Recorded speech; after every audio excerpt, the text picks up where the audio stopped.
Hello, so in this video we're going to be talking about a pre-calculus topic called Pascal's triangle. Now, if you're taking AP Pre-Calc, you may have learned this topic in the second half of Unit 1, which is what I had learned a few weeks ago. So the way this works is basically you start off with a number 1, and what happens is that this number 1, for the next term, we're starting at the 0th term, or maybe the 0th power. So as we keep going down and adding more numbers, we go to the next power, which is the first power, and then the second and third, fourth, fifth, sixth, and so on. But the way this works is that the number 1 is going in two directions. It's being distributed. So in the 0th power, we're distributing the number 1 to the left side and also to the right side to create this first power. That's kind of what we're trying to do here. Now you might realize, why is there a 2 here and 2 3s and 2 4s and a 6, 2 5s and 2 10s, 2 6s, 2 15s and 1 20? Now here's the tricky part. In the first power, we have 2 1s because we distributed a 1 to the left and a 1 to the right from the 0th power, which is how Pascal's triangle works when you're going down and building the pyramid, right? So what we're doing here is that because we have 2 1s, they're both going to be distributing itself in to the left and to the right. And because this one is distributing 1 to the right and this one is distributing 1 to the left, these 2 1s are going to add together and combine to get 2. The reason there are only 1s here is because there's no other number here to add, or any number that's being distributed here to add. So this would still be 1. And the same idea here, you would distribute for each number in this second power, you would distribute each number to the left and then each number to the right. Each number to the left, each number to the right. Each number to the left, each number to the right. So when you distribute 1 to the right and 2 to the left, you add up to get 3. When you distribute 2 to the right and 1 to the left, you add up to get 3. And then I think you get the point of the rest of this video. But let me show you an example of how Pascal's triangle can be used. Let's say we have x plus 2 to the power of let's try 3, just to stay a bit simple for now. Now what we're gonna do, what these numbers represent are the coefficients of a formula that I'll show you in a second. So because the degree here is 3, we're going to be looking at our Pascal's triangle and find the third power, because the degree is 3. So we're going to find the third power, right? And we have these numbers. Now, what do these numbers represent? What I said earlier, coefficients. This is basically how Pascal's triangle works.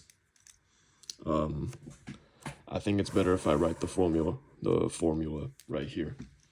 But basically how this works is that, say we have a of n, and a of n is the highest degree in our problem. Then we go on to a of n minus 1, and then b to the first power. Basically, the further right we go, n decreases by 1, and the further right we go, the degree of b increases by 1, until we go to a to the 0th power, which is just 1. So that wouldn't really do much, because we're gonna multiply by 1. Anything multiplied by 1 is just 1. I mean, no, it's just the number itself. And then we have b to the power of n. That's what we're gonna ultimately get. And out of this problem, we're going to get a to the third power, and that's just it. That's for our first element. And the coefficient is 1, so we don't really need to put a 1 here, but you can if you want, I guess. Plus 3a squared times b to the power of 1, which is pretty much just b. And the reason there's a coefficient of 3 here is because since this is the second element of this, we have to distribute the degree of 3, the coefficient of 3, as per Pascal's triangle. And the same thing for the third element, except we change the degrees of each variable.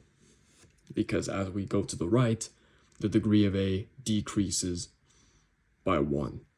And similarly, the degree of b increases by 1. So this is our third term, and then we go to our last term, which just has a degree, the coefficient of 1, and we're left with b cubed. So this is what we have right now.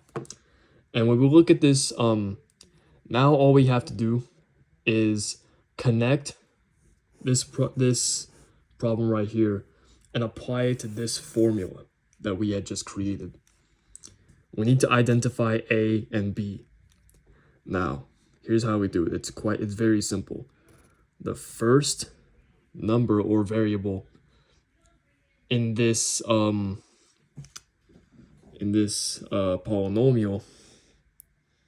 or in this factored form, is a, and then the second variable is b.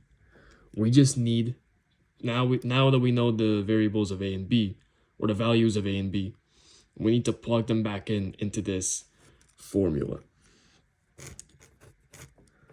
So you're going to end up with something like this.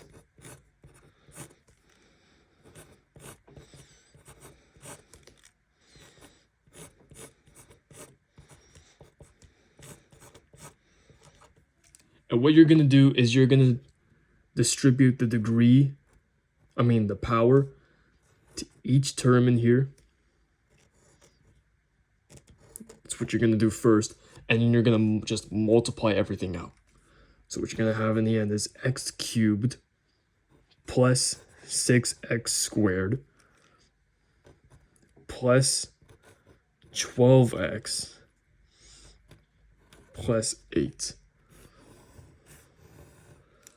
And this is what you would have as your answer if you use Pascal's triangle to expand this number. That's all I have for today. Next video we'll talk about partial fraction decomposition. So I'll see you in the next one.